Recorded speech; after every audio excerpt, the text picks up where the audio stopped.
আসসালামু আলাইকুম সবাইকে এইচএসসির ধারাবাহিক গ্রামার ক্লাসগুলোতে স্বাগত জানাচ্ছি। আজকের ধারাবাহিক ক্লাসগুলোর আমরা মডিফায়ার ক্লাস নিয়ে আলোচনা করব।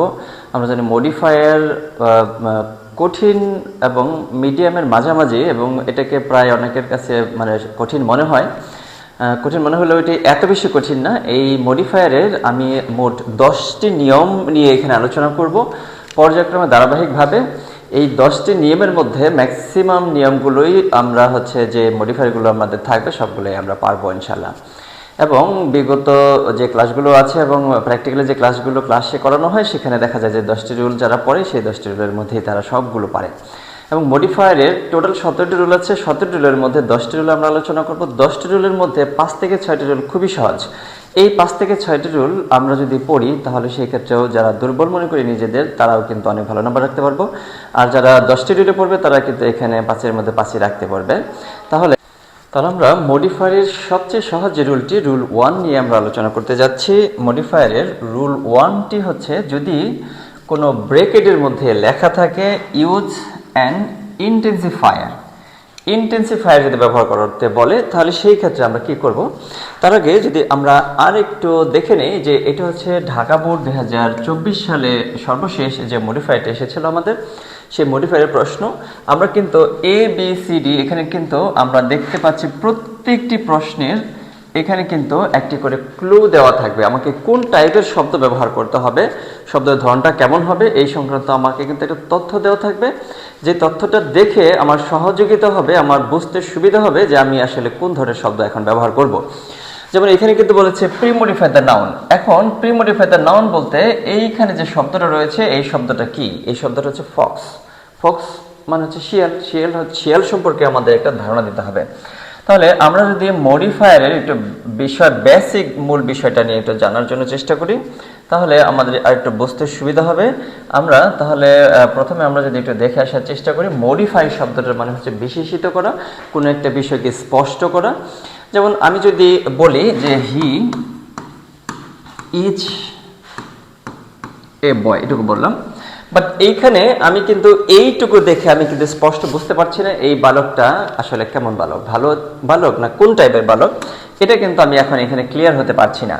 তাহলে আমি যদি বলি যে এই বালকটা তো আমি বুঝতে পারতেছি না, এই বালকটা সম্পর্কে একটু ক্লিয়ার ধারণা দাও আমাকে, তাহলে এই বালক সম্পর্কে আমি ক্লিয়ার যদি ধারণা দিতে যাই তাহলে সেই ক্ষেত্রে কি বলবো, একটা ভালো ছেলে, গুড বয়। তাহলে কি বললাম, প্রি-মডিফাই দ্য নাউন। যে নাউনটা দেওয়া আছে এই নাউনের পূর্বে একটা মডিফাই করো, পূর্বে একটা শব্দতে নাউনটাকে মডিফাই করো, মানে ক্লিয়ার করো নাউনটা সম্পর্কে। তাহলে বালকটা কেমন, ভালো। তাহলে এই বালক সম্পর্কে আমি কিন্তু গুড শব্দটা ব্যবহার করে আমি কিন্তু বালকটা সম্পর্কে একটা ধারণা প্রদান করলাম। এটা হচ্ছে মডিফায়ারের কাজ। আবার অনেক সময় কিন্তু কোনো একটা শব্দের পরে যখন ব্যবহার করি সেটাকে আমরা বলবো প্রি-মডিফায়ার।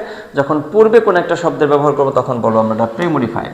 তাহলে এই নাউনের পূর্বে যেহেতু ব্যবহার করেছি এইটা, তাহলে কি মডিফায়ার হয়েছে? এটা অবশ্যই প্রি-মডিফায়ার হয়েছে। এখন আমরা যদি কোনো একটা নাউন বা কোনো একটি শব্দের পরে যদি কোনো একটি শব্দ ব্যবহার করে শব্দটাকে ক্লিয়ার করার চেষ্টা করি তাহলে সেটা হবে পোস্ট বা পরে মডিফায়ার। এখন আমরা মডিফায়ারের 1 নম্বর রুলটি নিয়ে আলোচনা করব। মডিফায়ার আমরা কিন্তু জেনে এসেছি। 1 নম্বর রুলটি হচ্ছে, যদি কোনো ব্র্যাকেটের মধ্যে কোনো একটি অংশ প্রশ্নে লেখা থাকে যে এখানে কি লেখা থাকবে, ইউজ অ্যান ইন্টেন্সিফায়ার, এই অংশটা যদি কোনো জায়গায় লেখা থাকে তাহলে সেই ক্ষেত্রে আমরা কি করব। ইন্টেন্সিফায়ার শব্দটার মানে হচ্ছে তীব্রতা পরিমাপক অ্যাডভার্ব। তীব্রতা পরিমাপক অ্যাডভার্ব। ইন্টেন্সিফায়ার হচ্ছে তীব্রতা পরিমাপক অ্যাডভার্ব। তাহলে তীব্রতাকে বোঝাবে যে অ্যাডভার্বটা, সেটা হচ্ছে ইন্টেন্সিফায়ার। তাহলে আমরা তীব্রতা বোঝাই কেমন? তীব্রতা বোঝানোর জন্য অনেকগুলো শব্দ ব্যবহার করি আমরা। তার মধ্যে থেকে আমি এখানে 2টি শব্দকে ব্যবহার করেছি, ভেরি এবং এক্সট্রিমলি। 2টির মধ্যে আমি যদি বলি একটি শব্দ ব্যবহার করব সকল জায়গায়, যেখানে যেখানে ইন্টেন্সিফায়ার যাবে সেখানে আমি ভেরি ব্যবহার করে দেবো, তাও হয়ে যাবে। যেমন এইখানে যদি বলি ইট ইজ হট টুডে। আচ্ছা, এখন এখানে বললাম যে তীব্রতা পরিমাপক একটা অ্যাডভার্ব ব্যবহার করো, আর মানে এখানে তো সরাসরি কথাটা না বলে কি বলেছি, একটা ইন্টেন্সিফায়ার ব্যবহার করো। এখন অ্যাডভার্বটা কার জন্য? এই যে হট, অ্যাডজেক্টিভ, গরম। আচ্ছা, আজকে কেমন গরম? গরমের তীব্রতা বোঝানোর জন্য বললাম তো আজকে তো খুবই গরম, ভেরি হট। এক্সট্রিম হট, দুটোই কিন্তু হয়। আজকে খুব গরম, আজকে চরম গরম, তাহলে দুটোই কিন্তু হয়। তাহলে আমরা ম্যাক্সিমাম ক্ষেত্রে ভেরি ব্যবহার করে দিলেই হবে। একটি শব্দ দিয়ে আমরা কিন্তু রুল 1 কমপ্লিট করতে পারি। তাহলে তোমরা যারা ইন্টেন্সিফায়ারের বিষয়টি মানে পড়লে আশা করি তোমরা বুঝতে পেরেছো। আমরা যদি একটা উদাহরণ দেখার চেষ্টা করি, এখানে এর কিন্তু কুমিল্লা বোর্ড 2024 থেকে আমরা দেখতে পাচ্ছি। এইখানে কিন্তু বলা আছে ট্রাভেলিং প্লেস এ use an intensifier to premodify the adjective important. কেমন মানে ভূমিকা পালন করে? গুরুত্বপূর্ণ, খুবই গুরুত্বপূর্ণ ভূমিকা পালন করে। কেমন মানে গুরুত্বপূর্ণ? খুবই গুরুত্বপূর্ণ। তাহলে এই ক্ষেত্রে কিন্তু আমরা ভেরি ব্যবহার করে দিলাম, তাহলে কিন্তু এখানে হয়ে গেল। এরপরে যদি আমরা আরেকটা দেখতে চাই তাহলে দেখব বুকস আর ইন্টেন্সিফায়ার এখন এসেনশিয়াল। কেমন? এটা ভেরি এসেনশিয়াল, খুবই তাৎপর্যপূর্ণ। আচ্ছা, এরপরে যদি আমরা আরো একটা দেখতে চাই, এখানে কিন্তু দেখতে পাচ্ছি যে ইন্টেন্সিফায়ার ব্যবহার করো কোন শব্দটা? কাইন্ড। কেমন দয়ালু সে? সে খুবই দয়ালু। খুব শব্দটা যদি এখানে বসাই দিই তাহলে কিন্তু হয়ে যাবে। তাহলে আশা করি ইন্টেন্সিফায়ারের ব্যবহারটা তোমরা খুব সহজে বুঝতে পেরেছ। ইন্টেন্সিফায়ারের ব্যবহারটা কিন্তু খুবই সহজ, এবং যেইখানে ইন্টেন্সিফায়ার আমরা পাবো সাধারণত আমরা যদি সেখানে ভেরি ব্যবহার করে দিই তাহলে কিন্তু ইন্টেন্সিফায়ার হয়ে যাবে। তাহলে ইন্টেন্সিফায়ার আরও এখানে অনেকগুলো বোর্ড রয়েছে, পরবর্তীতে আমরা সেগুলো প্র্যাকটিস করে দেখার চেষ্টা করব। এখানে আরও একটি ইন্টেন্সিফায়ার ছিল, সেটা তো আমরা ভেরি ব্যবহার করেছি।